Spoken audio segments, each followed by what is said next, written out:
Bang bang in the Manor, part one. Like, comment, subscribe. Let's see what's going on in the Manor. What's going on in the Manor?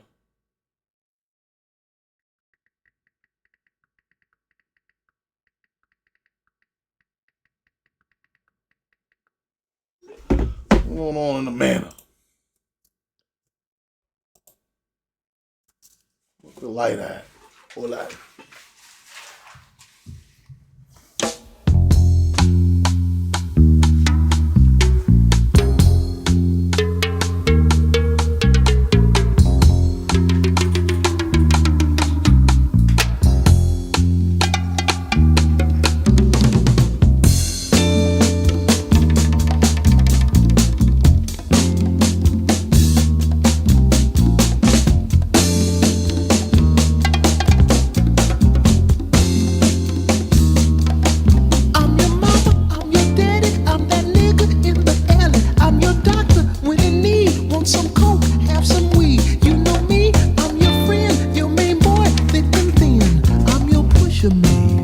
I'm your pusher, man. I'm your pusher, man.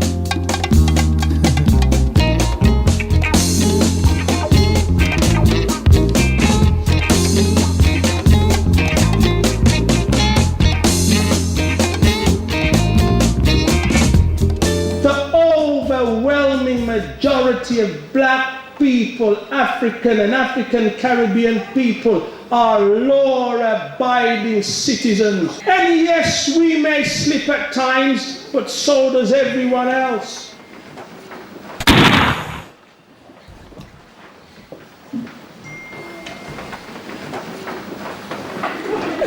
Oh boy, I didn't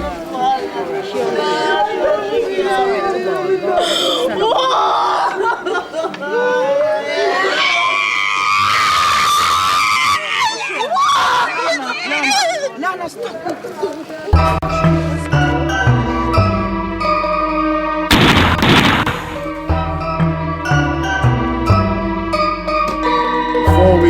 Before we get to even you're out of line for the Gangs of London 2, episode 2. They was out of line episode 2. Wife episode 2. What a wife episode 2. Tweaking. They had a Diddy party going on in there. They had a Diddy party going on in the Gangs of London. Swear to God. Diddy party. Just imagine.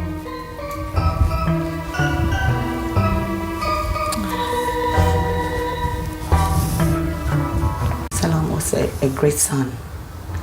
Very, very loving. He would wake up and come and hug me and kiss me and said, "Mommy, I love you." He was a giving person. Very kind at heart.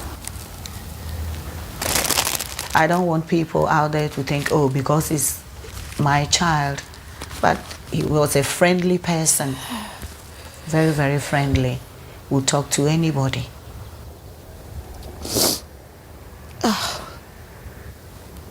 At 2 a.m., the phone went. My daughter came and said, "Mommy, I've got something to tell you. Don't panic, but Selim has been shot." My son was shot from the back, and it was only one bullet. One shot that killed him. Rest in peace. When it happened, I questioned myself a lot. Where did I go wrong? Did I do something wrong? I can't think of anything I did wrong. I did what a mother could do. I've lost people around me, relatives, but nothing at all compares to a loss of a child. I don't know how to explain it, but it's like somebody put their hand in your chest and rip your heart out. Damn. It's so hard. It's so painful that I wouldn't know how to describe it to you unless you've been through it. 7 of his friends were there. They saw what happened, but nobody is saying anything. I believe the police know who did it, But because they don't have enough evidence, somebody to stand up and say, I was there, I saw what is happening, you did it. The police can't do anything. Their hands are tied behind them.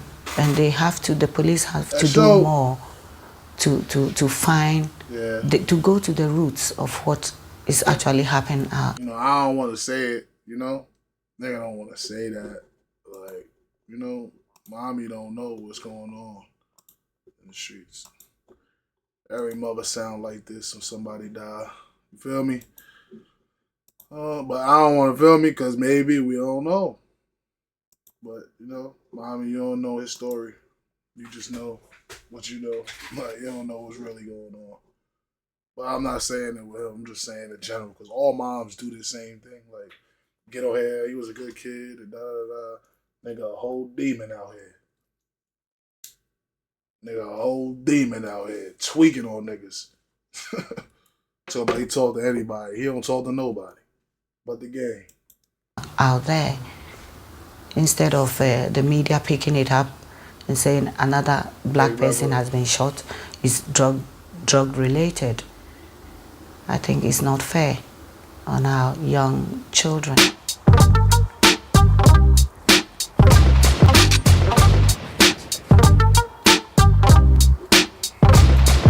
Jungle sent this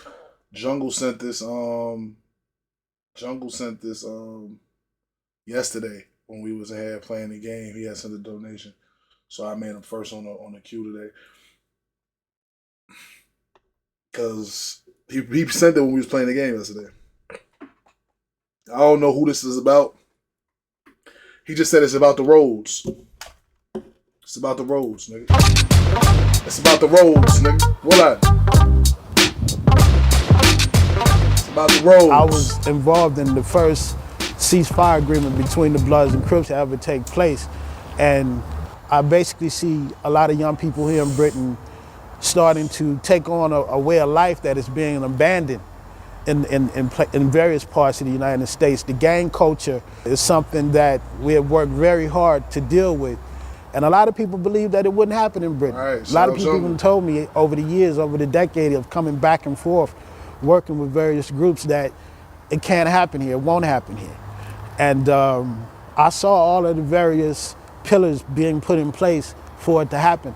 I saw the economic deprivation, I saw the breakdown of the families, I saw that young people in the schools were feared by their teachers, and in some cases, the educational curriculum was very racist and not open to different ideologies and different human experiences to allow young people from various cultural backgrounds to feel appreciated and feel like they have a place in Britain and as a part of the culture. I saw all of these things start to develop.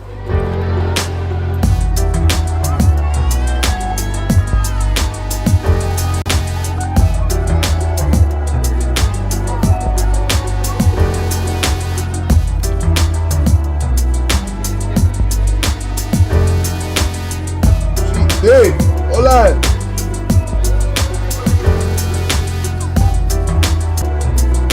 Shorty was thick. Auntie.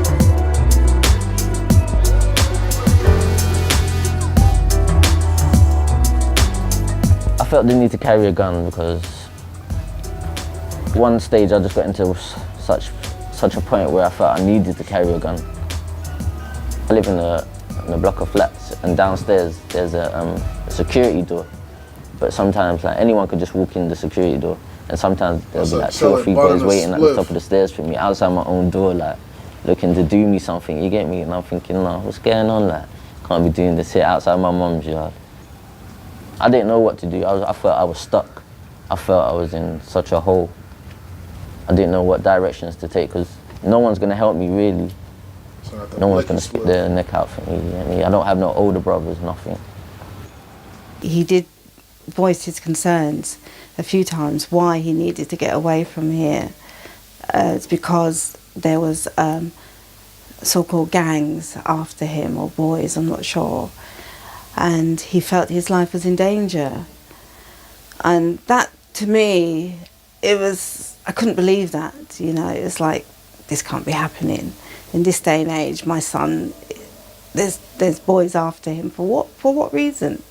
There's no apparent reason for all of it. When I got threatened with a gun, that's when I decided this is it. Like, it's all long. It's either I'm gonna deal with it, like, and get rid of the person that's threatening me, or I'm just gonna just let it die off in it and just move off. We were trapped. You know, I wasn't working. There was limited things I could do because I couldn't get a mortgage to move out, couldn't get a transfer. And so he built up an animosity towards the area and where we live. And he turned it into anger, I think. You know, but my fears now, I don't know if I really have fears. I worry about him a lot because he's out there on the streets. I don't know where he is. The only way he contacts me is through a phone box now and again. And that's it. And it's disturbing to know that I have my son, my firstborn, out there, and I don't know where he is.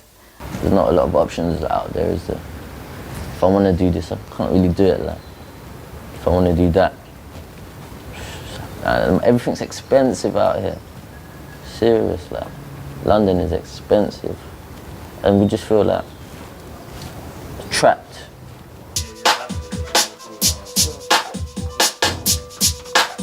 When you're ready, yeah? Yo, I was raised on the streets of North, on the corner from the football ground. Tottenham, aka Gangster Town, where the fucks go round. No, but it's Afro's all like Jay on the right side, yeah. Tottenham. Where Jay Bears at? Jay Bears said, why y'all watching this? Because he in there. Every time I hear Tottenham, I think about Jay Bears now. Tottenham, aka Gangster Town, where the fucks go round. Where Jay Bears at? Afro's all like comes to the right side, yeah, reppin'. Moved to the east side, very young. Still in school, but still wasn't undone with McKinney and Stowe. I lived in Leighton, who my ones, or with Menace or Nathan. Fuck Blatant, North East London, that's my manner. That's why I talk with this fuck that grammar. You can find me in Hackney in a banger. If I blow out, still rep my manner. Cause I've got love in the manor. Grew up and made a little dough in the manor. All my thugs still shotting rocks in the manor, ducking cops in the manor, cause it's hot in the manor, in my manor. There's still bare gunshots popping off, and still bare man's getting murked, then dropping off. Cause they still wanna act like they're real, but they're phony fake. Your best friend, he might be a snake. Now don't make a mistake and make friends with the snake, cause all they wanna do is eat off a plate. And the girls in my ends are still skets on my ends, they're still banging me, my enemies are banging my friends and giving head in the backseat. They're in a winner. I won't take a bear and I've been up in the manor. It's the remix, same chorus, but the first lyrics have been People we've grown up with are just like dying like over stupidness now. Like many people I've known like either died or brain damage over stupidness like. Anything could happen, any situation can occur at any time. You can just walk into your car, man could try and run up on you for anything. Your phone, your money, for your car. Like, That's how nasty. it is, isn't it? Wherever you are. That's one of the worst black nasties I ever seen. NBA logo with all the teams on it. That's one of the worst fitteds I ever seen. I hate when I see them NBA hats. It's got all the teams around it. I hate them shits. Anything, Like your that. phone, your money, for your car. Money, he the That's one how it is, taking isn't it. it? Wherever you are, man can roll up on you any minute. You just gotta be prepared for it. I don't know anyone that just rolls freely and goes manor to manor without thinking, oh, I'm gonna get hurt because of this and because of that. Like, it's not like that anymore. Before you could just roll everywhere, but now Porto it's weed. just ridiculous. Like. The cheapest gun on stroke was what? 152 bills, what? Sauna? £100 you get it for sauna. Sauna. The police and the politicians know that. Why for them niggas in the bed too? Why for that? Why for that? It's mad niggas in that bed. They tweaking. 1, 2, 3, 4, 5, 6 niggas in the bed. The police and the politicians know that. You get me? Don't like you know. It's 10 niggas in that bed. That's why they brought out that crime. You get caught with a gun 5 years They because know they that, understand how much guns are on the street. They know, and they know understand that. most of them are They reborns. swinging. It's only top shotters that got proper teams. The nines and whatever behind that and start shooting. Besides that, all the kids have got reborns. But the thing is, all the kids want to be the man, so they will shoot you. No Bro. long team. Why not? It's Ain't easy lying. to get guns on the streets. I can have one here in about half an hour.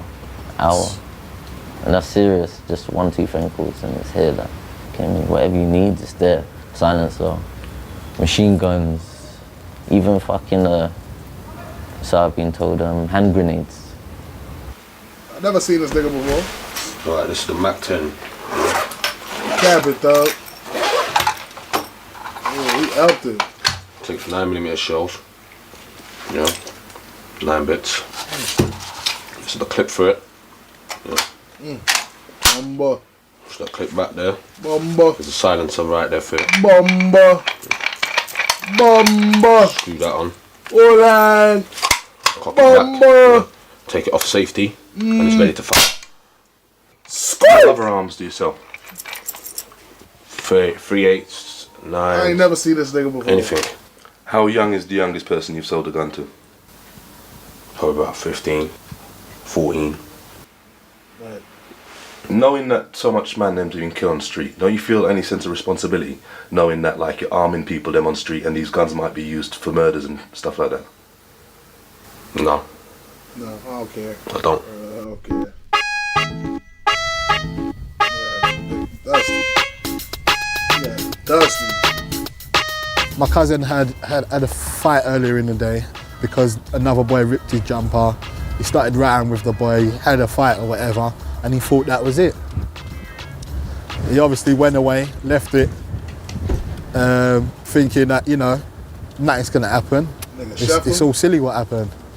And basically I nearly got killed over a jumper or something. Damn. You know, basically when I came in here that night, there was like 30 boys standing up on the balcony, like a whole load of them. I was standing there and a guy came from round the cars, gassed me in the face, and then I looked towards over this way, and then I see the gunman basically come running across there and shoot at my friend's car. When I see all this going on, you know, I basically, you know, took off out the estate, and then I was just at the bottom of the drive here, and I felt a quick, you know, through my back, you know, and I didn't know what it was. I thought, you know, I'd been stabbed or something, like someone was running up behind me, because I heard footsteps as well.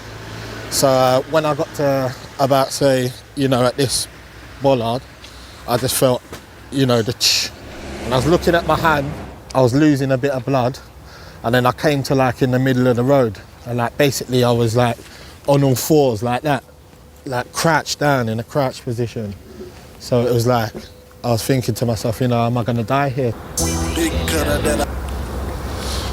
I was in hospital. Was working on me for quite a while. I had like quite a lot of intestines removed, and you know, it was just pretty horrible.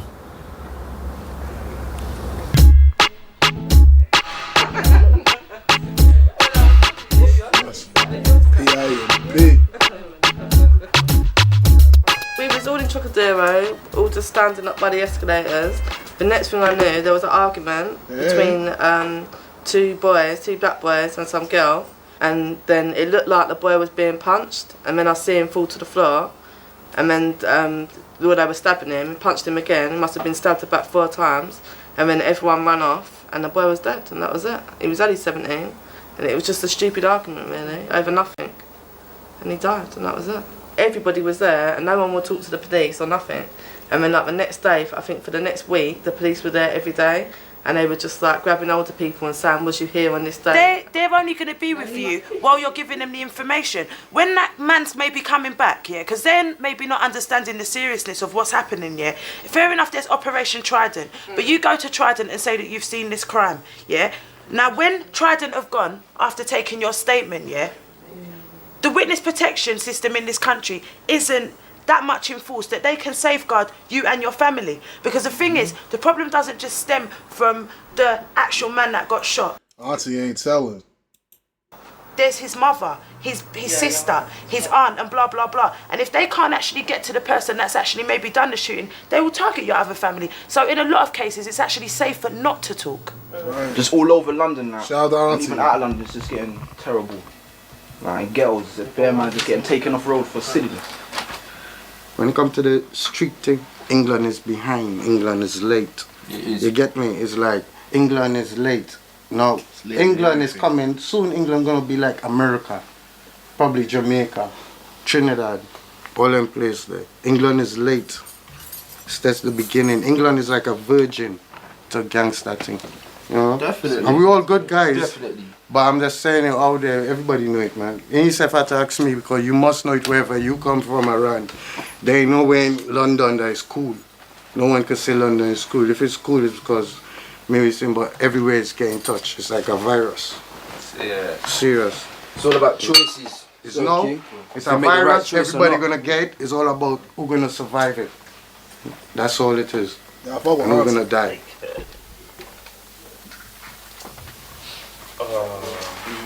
A lot of girls carry guns into clubs for like their partners and boyfriends and things like that. And I think, you know, they've got to get clued up because they're basic. If anybody dies at the hands of that gun, it's their fault.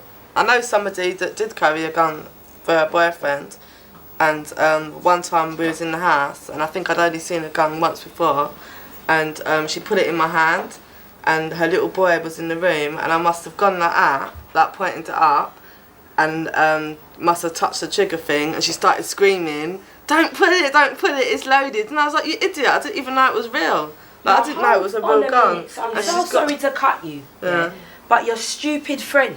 Yeah, I know. Right now, I don't and know. her child Why is in is the that? house. That situation is so. Yeah. Do you know what I mean? No wonder they don't want to help us. Look what we're doing. And it's Do you know not what I mean? like Whether it's loaded or not, whether you know it's loaded or not, It's not why the is that point. in the face of your child?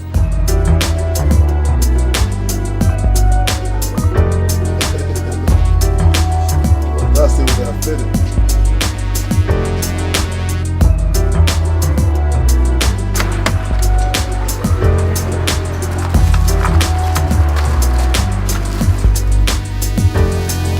That's Gavian.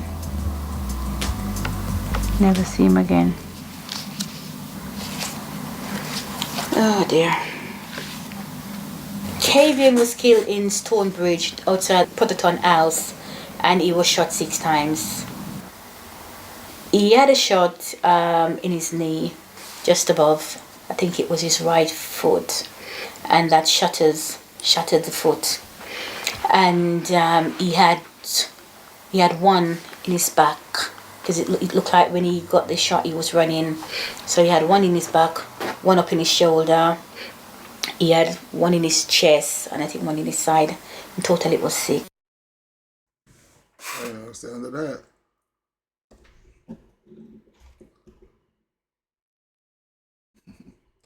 Yeah, she the dumb one for real, for holding it and trying to squeeze it.